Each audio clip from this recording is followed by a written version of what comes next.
मेरे प्रिय दर्शकों, आज मैं एक वृद्धा आश्रम की स्टोरी बता रहे हैं, सुना रहे हैं। आप लोगों के समझ में आए कि आजकल की पीढ़ी कैसी बदल गई है, अपने माता पिता के साथ क्या व्यवहार कर रही है। मैं यही प्रकाश में लाना चाह रही हूँ। आप लोग गौर से सुनिए, देखिए, पढ़िए और समझ में आए तो हमारे सासु बहू चैनल को लाइक कीजिए, सब्सक्राइब कीजिए और शेयर कीजिए। तो आजकल की पीढ़ियां कैसे बदल गई हैं, फैशन में आई हैं। मदर्स डे, फादर्स डे, पूरा विश्व मदर्स डे, फादर्स डे मना रहा। हम ये पूछते हैं, इतने हैप्पी हैं आजकल के नौजवान, मदर्स डे, फादर्स डे मना रहे हैं, तो किनकी मदर हैं, किनके फादर हैं जो वृद्धावस्था में सांस गन रहे हैं वृद्ध आश्रम में, और टकटकी लगाए हैं कि मेरा बालक आए, मेरा बेटा आए, मेरी बहू आए, मैं एक नज़र देख लूं। वो कौन है जो तरस रहे हैं? सब लोग तो happy mother's day, happy father day हैं। वो किनकी मदर फादर हैं जो ऐसी अवस्था में पड़ी हैं? आज इसी पर मैं प्रकाश डालना चाहती हूँ। मेरे प्रिय दर्शकों, मेरे चैनल को लाइक कीजिए, सब्सक्राइब कीजिए और शेयर कीजिए। तो एक घर में माता पिता, एक बालक है, बेटा है, बहुत छोटा परिवार है, दूसरा बच्चा नहीं किए और कोई बेटी बेटा नहीं है। माता पिता धन संपत्ति संपन्न है, भगवान की कृपा से घर में दरिद्रता नहीं है, खाने पीने का धन धान कछु अधिक ही है, कमी नहीं है।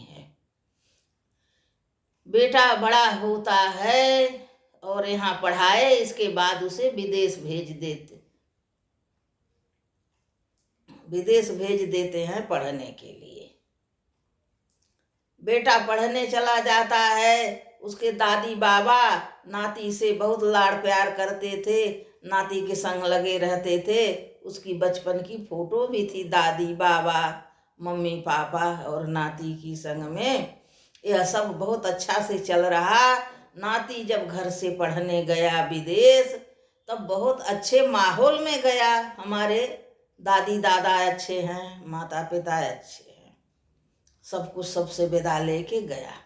जब बालक बाहर चला गया तो उनके माता पिता मिलके ऐसा षड्यंत्र रचे, अपने सास ससुर का दिखावटी खूब सेवा किए, खूब फसलाए।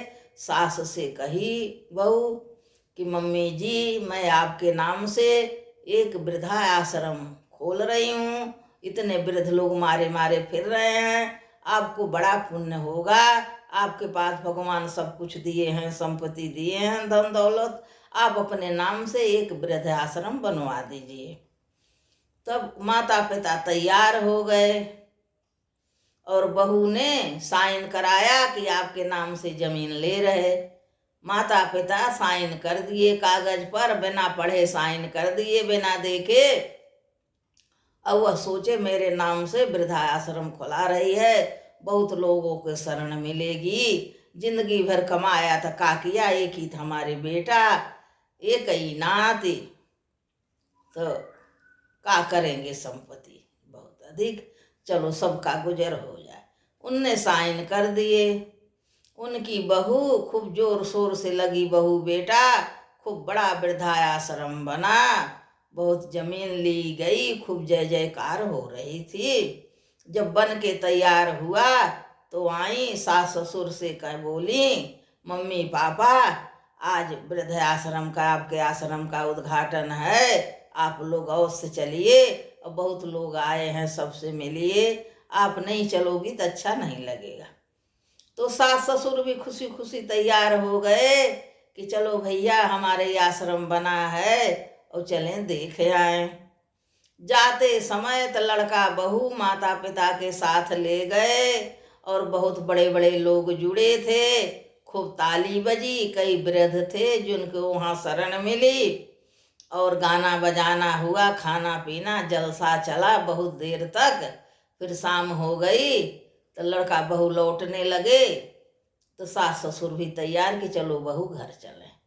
तब बहू बोलती है कि माँ आज से यही तुम्हारा घर है, कौन सा घर चलोगी, कहाँ तुम्हारा घर है। अब बोली बेटा जो हमारा घर हम इतने खून पसीने से मेहनत से बनाया है, जिसमें रह रहे वह मेरा घर है। तब बहू बोलती माँ वो तो आप मेरे नाम कर दी, अब आपका यही घर है वृद्ध आश्रम, तुम्हारी सब संपत्ति घर बार और सब मेरे नाम से हो गई, धोखे से सब उनने लिखवा लिया था। अब आपका आज से यही घर होगा, यहीं रहोगी और कहीं नहीं जा सकती।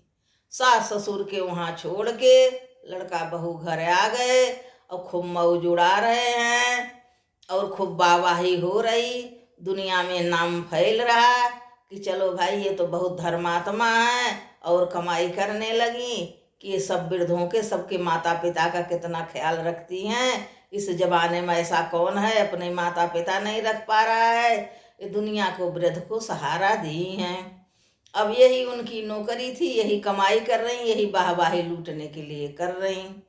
और काफ़ी दिन बीत गया और माँ बाप अपने कर्म को रो रहे, वहीं वृद्धाश्रम में पड़ा हैं, अपनी बुद्धि को कोस रहे हैं। काज नहीं अरहो लिखे होते तो ऐसे का होता, और ऐसे भी लड़का बहू होते हैं। बहू तो बहू, हमारा लड़का हमारी औलाद जो अपने खून पसीने से पाला, उसने ऐसा मेरे संग धोखा कर गया। तो उनने एक डायरी में सब अपना व्यवहारा लिख डाले, लिख के एक दूर दराज वृद्धाश्रम के पास एक व्यक्ति के घर था, उसको डायरी दे दिए कि जब मेरा नाती पढ़ के लौटेगा तो आप उसे यह डायरी जरूर देना कि आप बेटा पढ़ लो। तो सब वृत्तांत उस डायरी में लिख दिए थे कि लड़का बहू कैसे कैसे धोखे से उनका घर उनकी जमीन सब हथिया लिए और कैसे फुसला के वृद्धाश्रम में ले आए और उन्हें छोड़ के चले गए।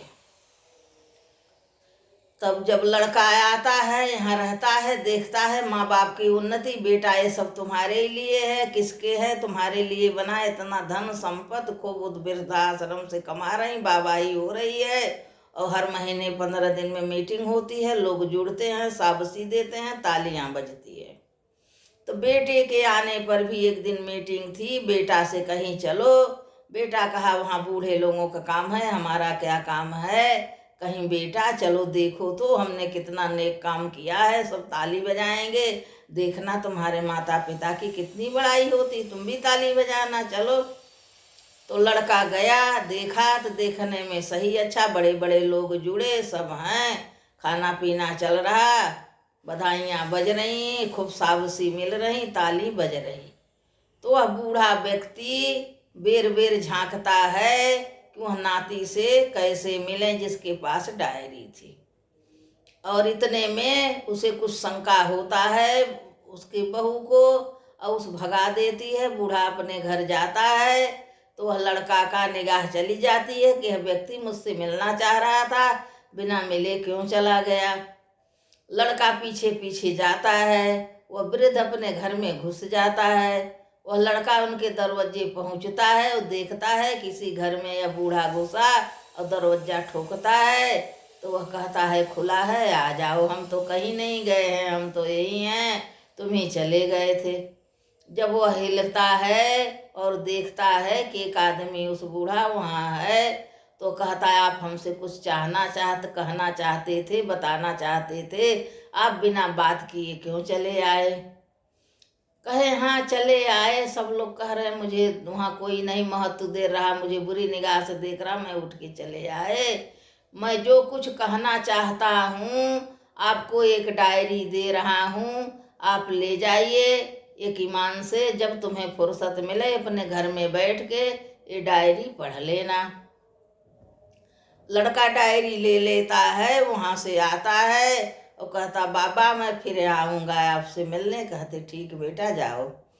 और घर आता है और उस दिन तो काम था और कहीं काम हो, 3-4 दिन बाद जब उसे फुर्सत मिली, एक दिन रात में उसने डायरी उठाया, डायरी पूरा पढ़ डाला। तो उनके दादी बाबा ने अपना पूरा वृत्तांत लिख गए थे। उसने पढ़ा, फिर उठ के गया, अलमारी खोला अपनी दादी बाबा का फोटो मिलाया, सबकी जो सब एक साथ फोटो उतरी थी, फैमिली फोटो, माँ बाप, दादी बाबा, वह नाती सब एक साथ में देखता।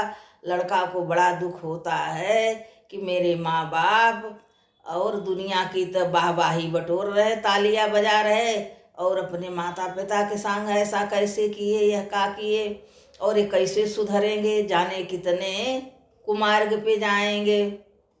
लड़का मन में ठान लिया कि अपने माँ बाप को सुधार के जब छोड़ेंगे। वह धीरे धीरे होने लगा, भैया शादी कर लो, ये कर लो, सब हाँ हाँ माँ कहते लगा। और वह लड़का भी कहा, हाँ शादी की क्या जल्दी है, मैं एक बहुत बड़ी फैक्ट्री डालना चाहता हूँ, तुम लोगों को छोड़ के अब कहीं बाहर नहीं जाऊँगा और उसी फैक्ट्री में काम करूँगा। माँ तुम्हारे नाम से ही फैक्ट्री डालूँगा, हूँ तो मैं ही अकेला, कोई और नहीं है, तुम्हारे नाम से है, हमारे नाम से, इससे क्या होता, मैं तुम्हारे नाम डालूँगी। और खूब खुश होती है लालची माँ, और फैक्ट्री मेरे नाम से डलेगी, कागज ले आता है। वो तो धोखेबाज थी, तो पढ़ लिख के साइन करती है, देखती हाँ जाएंगे। और कुछ देर में लड़का इधर उधर ताक में रहता है, एक दूसरा कागज ले आता है, और उस पर जल्दी जल्दी के जब सब काम होने लगा, रजिस्ट्री हो रही, माँ एक साइन और चाहिए, साइन कर दो, और साइन कर देती हैं। और दूसरा कागज था पूरी उनकी जमीन जायदाद संपत्ति, वृद्धाश्रम, जो सब कुछ दंदफन से सास ससुर से कराया था, वह नाती सब अपने नाम करा लेता है। और करा और आके 2-4 दिन शांत होता है, और फैक्ट्री का उद्घाटन है, और सब जने जाते हैं, उद्घाटन करते हैं, और कहती हैं मैं आज से इस फैक्ट्री के डायरेक्टर हूँ, और एक जने मैनेजर होंगे, आप वर्कर देखना, काम करना। तब लड़का कहता है कैसी फैक्ट्री, कैसा डायरेक्टर, कैसा मैनेजर, ये सब कुछ हमारा है, मैं एक लड़की देख रखा हूँ, मैं शादी करूँगा, हम दोनों आराम से जीवन करें चलाएंगे, और यह फैक्ट्री हमारी है, हम डायरेक्टर बनेंगे, हमारी पत्नी मैनेजर बनेगी। तो माँ कहती है हम तुम्हें निकाल बाहर करेंगे, यह सब कुछ हमारे नाम है, मैंने साइन किया है। तब बेटा कहता है जैसे तुमने धोखे से दादी बाबा से साइन कराई थी, उसी धोखे से मैंने भी साइन करा लिया। जो तुम साइन था जायदाद का, वो नहीं, मैंने भी जब से तुम इधर उधर हुई तब से मैं दूसरा कागज पलट दिया था, उस पर साइन कर दी हो। अब तुम्हारा कुछ नहीं रहा, अब तुम्हें बाय बाय टाटा है, अपने किए का भुगतान करो अपने कर्म। तब माँ बाप पछताते हैं कि हमने आज अपने माँ बाप के साथ हाय ऐसा क्यों किया, न किए होते तो गति हमारे संग नहीं होती। और नाती बहुत खुश होता है, और उस बूढ़े के यहाँ डायरी लेके जाता है, और कहता है बाबा मैंने आपका बदला ले लिया, अब उन्हें मैंने सबक सिखा दिया है, अब मुझे संतोष है।